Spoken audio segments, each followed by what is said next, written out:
It's Jarace Walker Day here on Locked On Pacers, continuing through the draft breakdowns, looking at the Houston forward, where his upside is on defense, his offensive skills, his fit with the Pacers. Parker Ainsworth from Locked On Coogs will talk all things Jarace Walker today on the Locked On Pacers podcast. You are Locked On Pacers, your daily Indiana Pacers podcast, part of the Locked On Podcast Network, your team every day.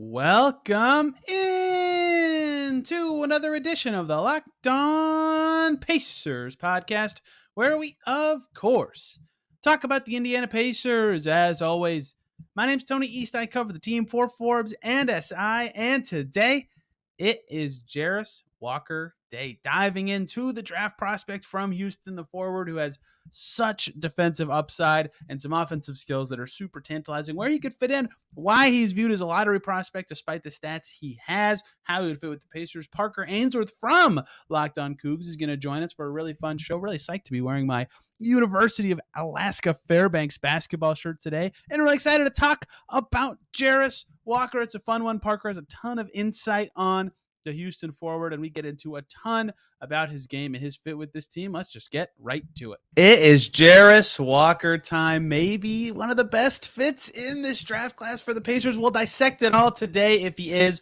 or if he isn't, his skills on both ends of the floor, why he's a lottery prospect without the gaudy stats. And joining me to do that, somebody who watched every second of Jarace Walker's college career, host of Locked On Coogs, not Cougars, Coogs, covering the Houston Cougars. It's Parker Ainsworth. Parker, what did you think? Big picture of Jarace Walker's lone year at UH. My big picture first thought was like, why can't we get more?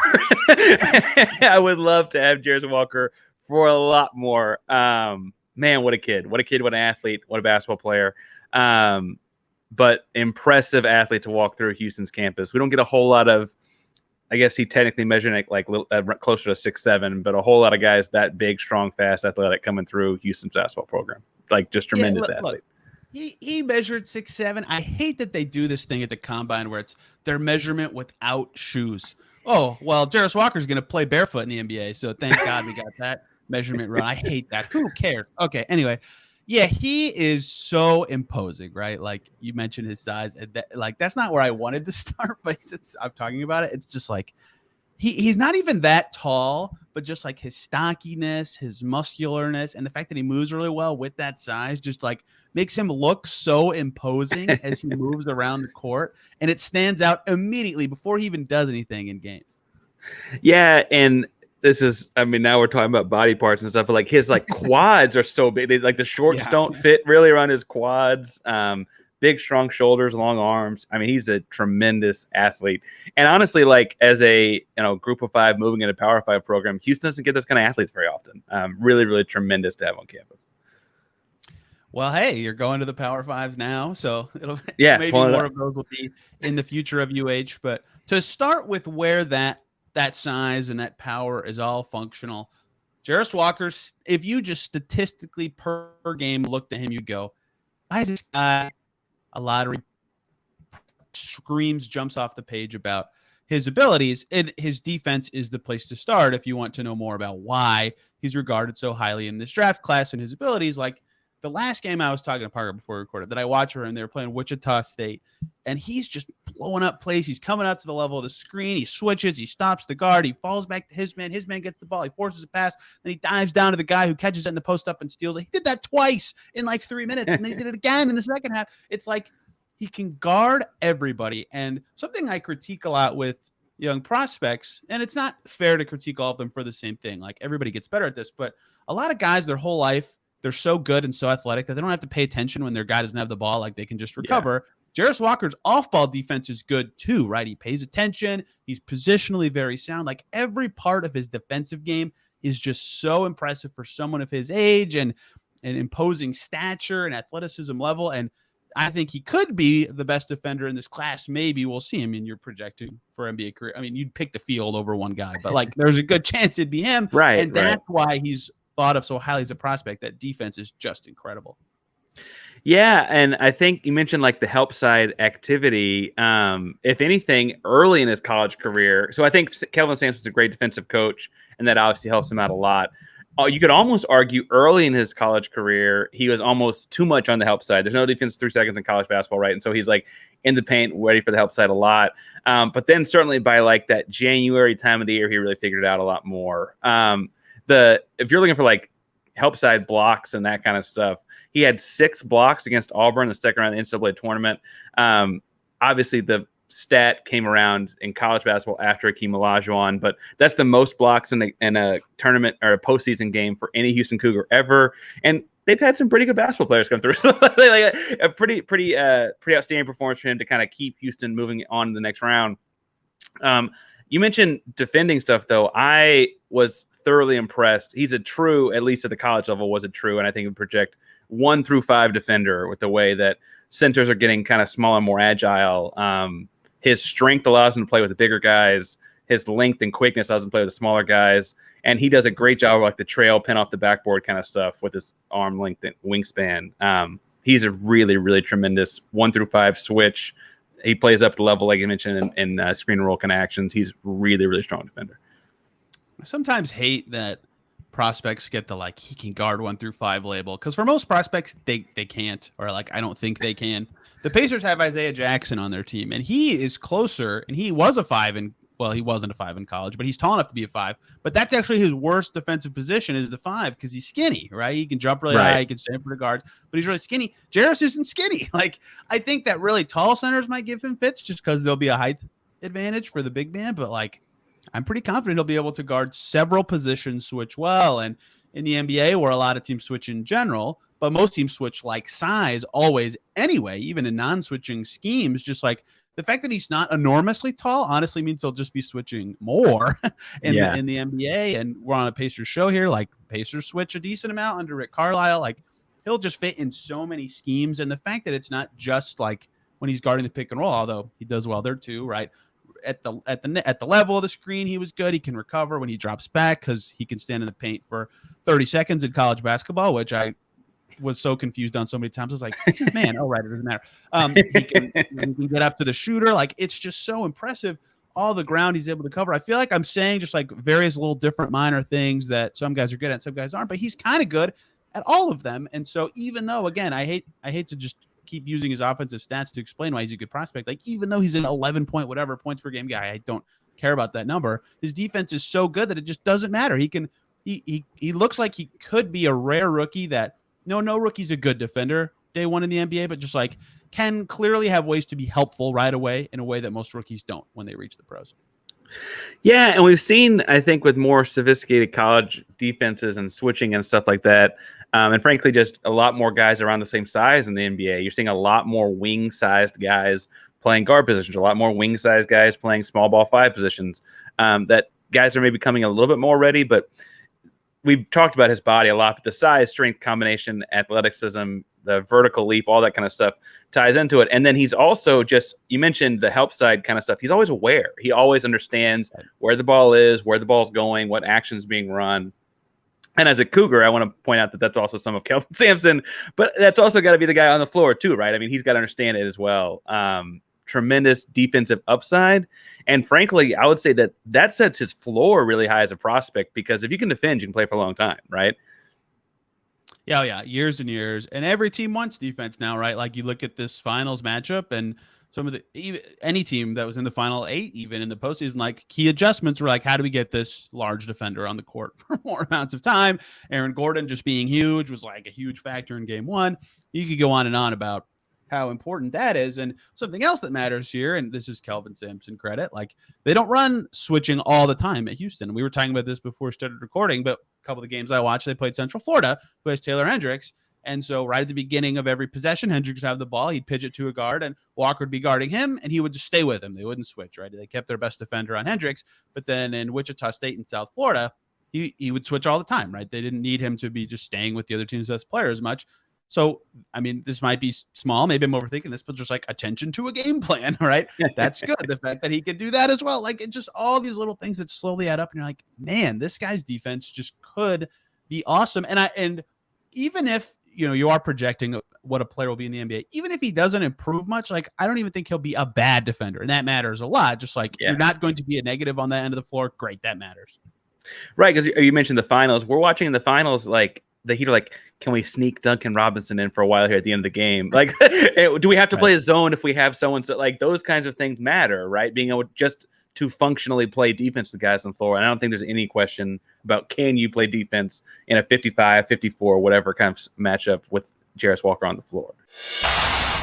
Hey guys, short little break here so I can talk to you about Gametime. Buying tickets to your favorite events should not be stressful, and Gametime is the fast and easy way to buy tickets for all the sports, music, comedy, and theater near you. With killer deals on last-minute tickets and the best price guarantee, you can stop stressing over the tickets and start getting hyped for the fun you'll have at the event. Gametime is the best. They have flash deals and last-minute tickets for all your favorite events, easy to find and buy tickets for every kind of event in your area, and images of seat views right on the app.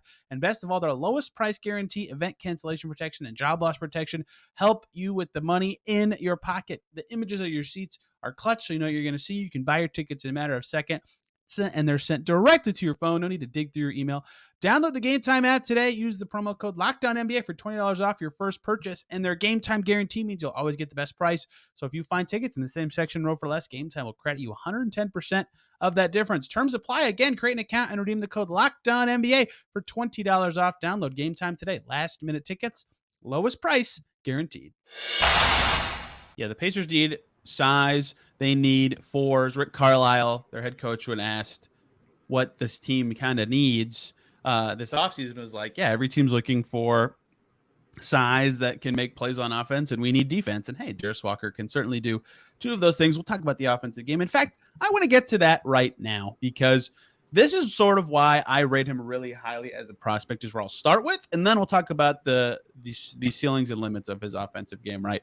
So he shot it well enough, right? And that's sort of where I think my belief in his floor stems from. He hit 34.7% of his threes at Houston. Not like a ton of attempts, over 100 though, so not an embarrassing number of attempts. Free throw shooting suggests that like maybe he's not going to be an awesome shooter, but good enough as a shooter. And if you just look at, like, there's only 6 freshmen ever who have made 35 threes and had a block rate and steal rate at his level. Most of them made the NBA. I don't know who Zach Austin is at High Point, but the rest of them all made the NBA and were first-round picks. There's only 5 of them, actually. It's like, it's if you can, even if he's just a shooter in the NBA, no one thinks of Jarace Walker as a 3-and-D prospect. I don't think he should be thought of as a 3-and-D prospect, but even if he's 35% in the pros on like 3 attempts a game, that's enough. That's enough with his defense to be like, this guy can help you on both ends. And so that gives me a lot of confidence in his floor, the fact that he made enough of those threes, even though it's not like, I'm not like, oh, they need to hunt out Jarace Walker threes. What is Houston doing? But it's like a viable enough thing that when he took them, it was a fine shot.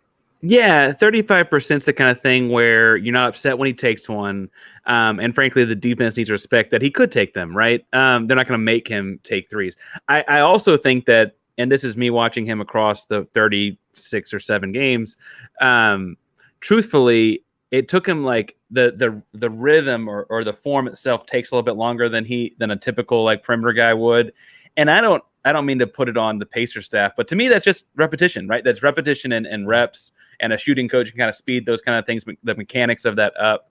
And frankly, if he could get more off, that 35% at a higher volume would be a whole lot different conversation, right?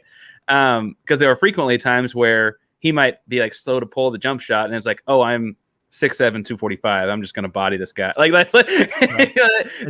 As you happens too. Exactly. And so I wonder if that actually not necessarily increases in percentage, but increases in, he does become the kind of guy who gets 4.5 attempts a game instead of 2.5 attempts a game or something like that sometime down the line. It wouldn't surprise me. It would take a mechanics guy, a speeds guy, but it wouldn't surprise me. The thing about that level of shooter, too, is volume just becomes important for spacing, right? Like, if you make 35%, but every time you catch, you take it, like, your defender still has to think about that when you're behind the three-point line. But if you shoot it half the time or less than that, they're like, hey, whatever, I'll sag off of you and stop something else. So I agree with you that more reps, more time, more volume will be important for him on that. But I don't think he'll be an awful shooter, and I think that's going to matter a lot. Like, something I mentioned this, I think, on every prospect show. There's so many forward prospects in this draft class. It's like, I have this belief that for forwards, you just have to be a good defender or a good shooter to be in a rotation in the NBA these days, right? You don't have to be good at both. If you could just do one or the other, there's a spot for you to play. Now, if you're just good at one or the other, your ceiling's not that high. So, of course, Jarace's offense is going to matter for, where he's picked or what the team evaluates of him. But he's already good enough of a defender to play. If the three can be a weapon too, that's enormous, because the other part of his offensive game that people talk about a lot, and this is the opposite of a lot of other top prospects that people like, is like everyone else above him on most mock drafts, they have upside as a shot creator or like an obvious way that they're breaking down or bending a defense. And that isn't there as much for Jarace Walker. I tweeted a clip right before we started recording of him in that first Central Florida game where he catches the top of the key and no one's in front of him. He takes two really hard dribbles and throws a beautiful interior pass to his teammate to set up a shot. And I'm like, man, if I could just see that like once a game, I'd feel a lot better about his creation upside, because for all the things he does well finishing plays, the creation upside that people crave that can get defenses in rotation or can create good shots for your team in general isn't there. And look, the Pacers might not need it themselves. They already have a lot of creators, but that is where a lot of people think of upside. And you don't have, like, he has a lot of defensive upside, so I don't care as much about that. But that's where the limit is to me in his game, is that he's not that creator on the offensive end. So what's funny is I would say he wasn't a big creator in his year in college, but I would call him a good passer. Like I thought he threw good passes, and I found guys open in the right spots and hit him in the pocket and so on. But he wasn't necessarily the driving engine in the same way that another top forward prospect, right, be Brandon Miller, right? Like Brandon Miller did all the things for Alabama, especially in the second half of the season, right? You mentioned you watched UCF and Taylor Hendricks. Like they wanted to go through him a lot more, whereas Houston had like Marcus Sasser, who was Conference Player of the Year, point guard, right? Or Jamal Shedd was Conference Defensive Player of the Year, right? He's the other guards, the guys that are like more veteran college guys, right? To kind of steer the ship in that way. I don't know how much of his IMG tape you watched. I was watching when he was a recruit coming in. He did do more of that point forward stuff for IMG. Obviously, it's a whole, like that is the highest level of high school basketball, but it is just high school basketball. So you got to like take some of that with what you got there. But I would have said I was surprised he did so little of it at Houston after having watched the IMG tape. But I would imagine, like you're saying, the Houston tape, as far as how much of that he can and will do, will translate a lot more because it's just higher competition. It does matter what you do in high school, too, though. Like, of course, I only watched 4 total games of this guy. But, NBA teams have years and years and years of evaluations and stuff like that. I always read stories. I was talking to someone about this today about, like, X team drafted X player, and they loved his draft workout. I'm like, they scouted this guy for years. You're telling me they picked him because of his workout? Like, come on. I don't buy this for 1 second. I never at do. all. But IMG matters a lot. But those programs like IMG matter a lot too, just because they have a pipeline. They have coaches who know people. Like, that's a big deal. And yeah, a lot of these guys who are really good in college were amazing and had the ball all the time. Right. He has Team USA experience too, right? Jarace does? U19 or whatever it was. I don't know if he's gonna, because he is 19 now. I don't know if he'll make the big league team or what have you. But he was in the system. I will say though that if you're into high school tape, that high school team had he and Keontae George, and like they could roll. It's a fun tape what a to bully go watch. team. Sounds unfun to play against. Yeah. Something interesting about his offense, like removing the creation part, because I think that's what people just traditionally think of with upside. Like Amen Thompson could just like run by anybody at any time with the ball and make a defense rotate. He finishes well inside. Like if you go to CBB Analytics, pull up a shot chart, 69% at the rim. That's awesome. That's what you want to see from a guy who might be rolling to the basket a lot or just catching the ball down there. He's not going to post anybody up and do like a 3 dribble back down. It's not a thing in the NBA anymore anyway. Yeah. But if he gets the ball there and he's got a chance to put it in, great. He's going to do it. Sometimes that's dunk. Sometimes the finish, whatever. That's going to go in. But he also finished well enough in the paint, above average in the paint area, but outside of the rim, 41.5% there, 0.3% above college average. Decent enough in the mid-ranges. Above the break three was at 38%. The corners were abysmal, which is not something that NBA teams will like. But either way, like a lot of his finishing from areas where he had the ball a lot was impressive, and why his field goal percentage is solid, even though he's not like an amazing shooter. So I think if he is just tasked with being a play finisher at times, that'll be totally fine. That's something he's capable of, even though, again, not a high volume. Like he attempted less than 10 shots a game, but I think he can be a play finisher in the NBA, especially inside the arc if asked to be. Yeah, and I thought it was interesting too in watching. It's not quite the same kind of creation either. but we both agreed that I thought he was a good passer. He caught, you talk about the top end of the lane or whatever, the short roll kind of stuff he would do. The most notable game to me that stuck out was against Virginia, a very pack line defense, right? Forcing long shots. He made quick decisions in that didn't always lead to a shot because you're playing against an elite college defense. But I did think it was interesting that they went to that against Cincinnati and Virginia in a couple instances, where it would it put more of an onus on him to make a decision in the top half of the lane. And he had, for a guy that's 245 pounds, as good a touch on that floater kind of stuff, from that like a 10-foot floater as opposed to like a at the rim float kind of shot. I honestly didn't know that at 245 guys could do that. I would think a 19-year-old kid with all that muscle would just be throwing rocks at the rim. I had no idea it was coming. Even after watching some of his high school tape, right? It was impressive to say the least. Again, in that like 10 to 15 feet area, off the catch, like you're saying, off the screen and roll. Yeah, for sure. And I think those are all going to be interesting indicators for him too. And like his role's going to matter, right? Like Houston had players who should have the ball instead of him. But that isn't the case sometimes with these prospects, where it's like they're the best player on the team, they should have the ball all the time. Wasn't necessarily the case for the Cougs. I gotta be careful. Like if I say Locked On Cougars, I made this joke before we started. That's a different show. That's BYU. We're not talking about Jimmer. We're talking about Jarace. Last thing I want to touch on with him offensively, his screening ability specifically, because a frame like he has, like I think when he gets to the NBA, he'll be a 4 right away. But it's going to be so tempting for whatever team picks him to go, oh, wow, you're just giant. Okay, yeah, you're the 5. And so he might be screening a lot. He might be screening a lot, whatever position he's on the floor. But I think he's a good screener. I think that matters. And I think some of that is just that he's huge. He's just imposing, right? And so I think he gets a little jittery because he's an athlete and rolls too early sometimes, or doesn't quite wait for the contact. And when he actually sets, like, boom, hit you with the screen. I hope you didn't hear that shake my mic. It's a good screen. And I think that's going to be important for him too, because he is quick. He is an athlete, right? If he's going to be finishing plays around the basket, setting a good screen is going to matter. And I think that projects well for him to potentially be a 5 sometimes when the matchup permits it. Yeah, you mentioned the imposing presence. The listing I have here has Miles Turner at 250. That's about the same weight, right? Like, right. That's as big. He's not as tall, but like as big and heavy as this guy is, getting hit with the screen, very literally, is getting hit with the same amount of weight in a lot of ways. And then, obviously he's a 19-year-old kid that wants to get to the rim and catch a lob. But outside of teaching through that, I think that he's going to, especially with a guy like Halliburton coming off the screen. Oh my God, how much fun could that be? Yeah. What do you make of him as a rebounder? That's the last kind of like key thing that people want to hear about. I mean, I never really have opinions of guys as rebounders unless they're like so good or so bad at it. And I didn't feel like he stood out in either way on that, but he's fine. He's not like he was never a guy that I felt like was a liability in a college game, right? So like in a college game where I'm like, oh crap, if he's on the floor, his guy's going to kill us. Like that was certainly never the case. Right. He had a couple of games there where like Jawan Roberts, the starting center, got in foul trouble against like Tulane, I want to say. And so like he stuck out and like he got a few extra boards in that one. Against Miami was Miami got to the Final Four, but was not very tall, right? And while they did beat Houston in the Sweet 16, I want to say he had double-digit rebounds in that one too, because he was playing guys kind of his own height, right?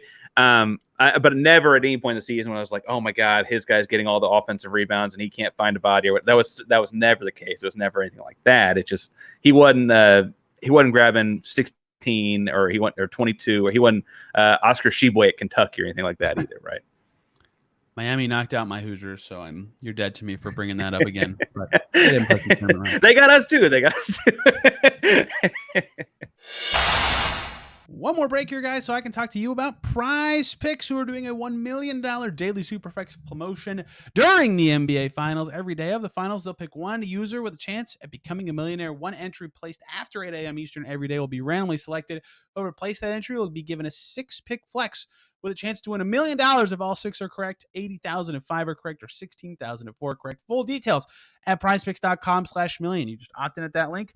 Play the game like normal. How do you play PrizePicks? You pick one player and an over-under.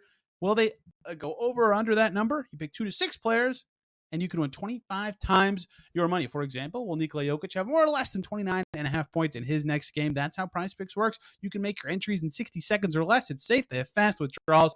and it's operational in over 30 states as well as Canada. So download the PrizePicks app or go to prizepicks.com to sign up and play daily fantasy sports. First-time users can receive a 100% instant deposit match up to $100 with the promo code LOCKEDON. If you deposit 100, PrizePicks will give you 100. If you deposit 50, PrizePicks will give you 50. You get the idea, but don't forget to enter that promo code LOCKEDON and sign up for an instant deposit match up to $100 at PrizePicks. Daily fantasy made easy. This is a Pacers show after all. I do want to talk about Jarace's fit with this. Well, this is a crossover show, but I host the Pacers show specifically with this team and what they have. And to do that, I'm going to pull up that Carlisle quote that I referenced earlier. The exact thing he said at his exit interview about 2 months ago was, everybody wants a four-man that has length, that can guard multiple positions, that can shoot threes and make plays. It's become one of the hardest positions to fill. I don't know if necessarily you're going to see Jarace Walker making plays, but he checks a lot of those boxes. And hey, if you look at the Pacers roster, they have no forward depth right now, right? That is a big part of this. They have Jordan Nwora, they have Aaron Nesmith, sort of, they have Chris Duarte, sort of, and everybody else is a bigger guard. It's like they desperately need forwards. I'm not ever like a draft for fit guy. I always think you draft the best player available, but the Pacers are in a unique spot where they have a lot of guys at some positions and almost none at this position that their coach just said was critically important. Again, I'm not saying they should draft for fit specifically, but it definitely should be a tiebreaker in their case, given how low their depth is at that spot, like a significant tiebreaker. And the fact that, one, there are a lot of forwards in this draft matters, but Walker just fits a lot of the stuff that they talked about needing. And I'm just so into the way that he plugs a lot of their holes as a defender and a switching guy and a finisher on offense and just an imposing sort of tough threat that I think he fits really well with what the Pacers need. They were 26th in defense this past season, 30th after the All-Star break. It's their second straight year of terrible defense. They've talked about that being the thing they needed to improve the most. And I think he can come in and plug a lot of their holes in that end. He's going to have, it's not going to happen right away. It never does for rookies. I was amazed how good Benedict Mathurin was last year as a rookie, because I usually parrot the rookies are bad phrase over and over and over again. And they had two good rookies last year, but he's got a chance to be an impactful defender pretty quickly. And he fills a very big need for the Pacers. He is an excellent fit of the guys like typically mocked in their range to me. Yeah, it's interesting that obviously if you're in the lottery, you need to take best available probably anyway. Yeah. But odds are just in this particular lottery that the best available will be a forward, right? Like I don't know how much insight Carla has into what the 6 picks before him will be, but Brandon Miller is looking like he's going to be a top 3 pick. I think of the Thompson kids as almost forwards. I guess they bring the ball up though. Cam Whitmore is a Villanova kid. He's in this range.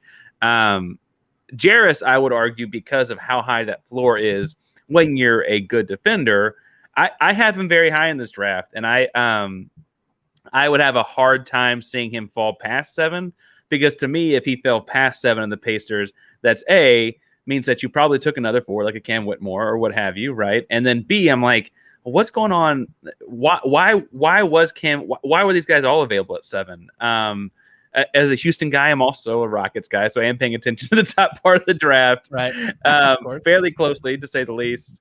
And it's been several years of doing that, for what it's worth. But I really feel like Jarace, with that high floor, for a team like Carlisle coached, has Tyrese Halliburton, has, like you mentioned, a couple guys that were good rookies last season. Miles Turner can't be around forever. I feel like maybe he will be, but I just feel like he fits in well as an immediate plug-and-play guy on a team that really could make some leaps. I mean, we're seeing a Miami team that almost lost in the play-in, win the Eastern Conference, and go 1-1 in the NBA Finals and da-da-da-da-da-da, right? Like, theoretically, getting to that play-in for Indiana shouldn't be out of the question next season. And this is a guy that can be a starter and help you get there. Like, I feel like that's something they can't pass on. Yeah, the top 3 is almost always mocked as the same 3 players, but like, Houston probably won't pick Jarace at 4, but every team 4 through 9, it's like, dang, he fits really well with that team. It's like, yeah. So that just kind of tells you what the kind of player he is and what the NBA asks of you these days. And the thing about fit that's really interesting to me is like, I've stopped, like last year I talked about this a lot. Like I stopped caring about like, how does Jarace Walker fit with the top 9 guys the Pacers have right now? Because the NBA changes so fast now with your teams that's not like the best exercise, but what I do like to do is the best guys, like Tyrese Halliburton's going to be a Pacer for as long as they can have him, right? He fits very well with Halliburton and covers up a lot of his weaknesses. Matherin, same thing. He'll probably be a Pacer for a long time. Fits really well with him, covers up a lot of his weaknesses. If they keep Turner's going to be in whatever sort of rumbling things for forever and ever, but forever. You know, they pair incredibly well in the front court defensively. Thad Young and Miles Turner together was one of the best Pacers defensive front courts of their current front office's era, right? Like that the fit is strong with the guys that you'd project Andrew Nembhard as well, that he would actually be playing with for the longest time when he is actually, integrated in the NBA and good and not just a rookie and fitting him in with this exact iteration of the Pacers. And that's why some of these other teams, I don't know if you could say that as much about as you can with the Pacers, who already have that creator who's going to have the ball all the time and just needs Jarace to screen, cut, finish plays, make a third at minimum of your threes, right? They have that infrastructure in place already. So I really think the fit is fantastic. And I think a lot of fans have already noted that as well. But in particular, the more I watch him, I'm like, man, yeah, he just size-wise, skill-wise is a great fit with the blue and gold. Well, and frankly, like Carlisle with a ring on his finger and all those, like that's a pretty strong coach to have. Like go from IMG Academy to Kelvin Sampson to Rick Carlisle, like that's a lot of basketball IQ being passed around there. Would have to think that that'd be something Jarace would want himself. I mean, he chose Houston for a guy like Sampson, and I'm sure that he would choose a coach in the pros like Carlisle. It's been around the block a few times. I like the fit a lot as a Houston guy. Obviously, there'd be something nice about having him as a Rocket, but it doesn't look like they're going to go that way, right? So, hey, James Harden's going to need some defense behind him, right? Here we go. Apparently, that's what's. That's the perfect response to me. Yeah, I'm a big fan of what Walker. It's like it takes a lot for me to be like really into defense prospects, just because I value shot creation so much. But Jarace and Hendricks, fittingly, are two guys that are mainly known for their defense. And I'm like, oh yeah, these guys are going to be good in the NBA, at least to me, right? I'm just a guy. I have obviously watched way less than Parker has of Jarace Walker, but I'm a big fan of what he could be in the NBA one day. And for the team with 7th pick, could be a fantastic fit. Parker, this was fun. For my Patriots listeners, where can they follow you and your coverage of the Houston Cougs, the Cougars? Yeah, Locked On Coogs, daily podcast with the Houston Cougars. Same place you find Locked On Pacers, obviously, wherever you get your podcast, YouTube, etc. And then on Twitter, I'm at Painsworth512. That's PAINSWRTH 512. My name is Parker Ainsworth. It worked out that way, but that's a fun handle. On all your social medias, Painsworth512, Twitter, Instagram, TikTok, all the things. I'm not super active on TikTok, but I guess that's one of them, right? So that's where I'm at. My life goal is to be the youngest person who never downloads TikTok. So far, so good. Hopefully that doesn't change anytime soon. I see them everywhere else. This is what this conversation has become. I see them on other social medias. It's like, do I need this? Does it matter if I see it earlier? Yeah, follow Parker. Listen to Locked On Coogs. Locked On Podcast Network's got stuff on your team if you are interested in the Indiana college teams. Of course, we've got Locked On Hoosiers and Locked On Irish as well. I'm on Twitter at Tony R. East. Tomorrow, Howard Beck's going to rejoin us talking about some Pacers team building topics from this summer. We got shooting guard free agency preview coming this week. Some other draft players I like coming as well. Thank you guys a ton for listening to Locked On Cougs and Locked On Pacers. We'll see you soon.